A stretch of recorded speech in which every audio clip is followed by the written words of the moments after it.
પશ્ચિમ બંગાળના નવા મુખ્યપ્રધાનની આજે જાહેરાત થઈ જશે અને આજે કેન્દ્રીય ગૃહપ્રધાનની ઉપસ્થિતિમાં પશ્ચિમ બંગાળમાં ભાજપ વિધાયક દળની બેઠક મળવા જઈ રહી છે। અમિત શાહ ચૂંટાયેલા ધારાસભ્યો સાથે બેઠક કરશે।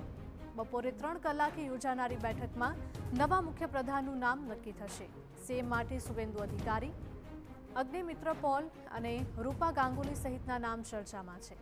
તો આવતીકાલે કોલકાતામાં બ્રિગેડ પરેડ ગ્રાઉન્ડમાં યોજાશે નવી સરકારની શપથવિધિ। પીએમ મોદી સહિતના દિગ્ગજ નેતાઓ રહેશે હાજર।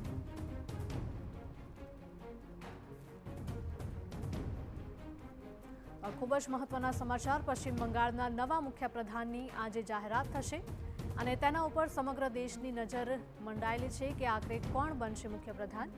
કેન્દ્રીય ગૃહપ્રધાનની ઉપસ્થિતિમાં પશ્ચિમ બંગાળમાં ભાજપ વિધાયક દળની બેઠક મળશે। અમિત શાહ ચૂંટાયેલા ધારાસભ્યો સાથે બેઠક કરશે। બપોરે 3 કલાકે યોજાનારી બેઠકમાં નવા મુખ્યપ્રધાનનું નામ નક્કી થશે। સીએમ માટે શુવેન્દુ અધિકારી, અગ્નિમિત્રા પોલ અને રૂપા ગાંગુલી સહિતના નામ ચર્ચામાં છે। તો આવતીકાલે કોલકાતાના બ્રિગેડ પરેડ ગ્રાઉન્ડમાં સરકારની શપથવિધિ યોજાશે, ત્યારે પીએમ મોદી સહિતના દિગ્ગજ નેતાઓ પણ રહેશે હાજર।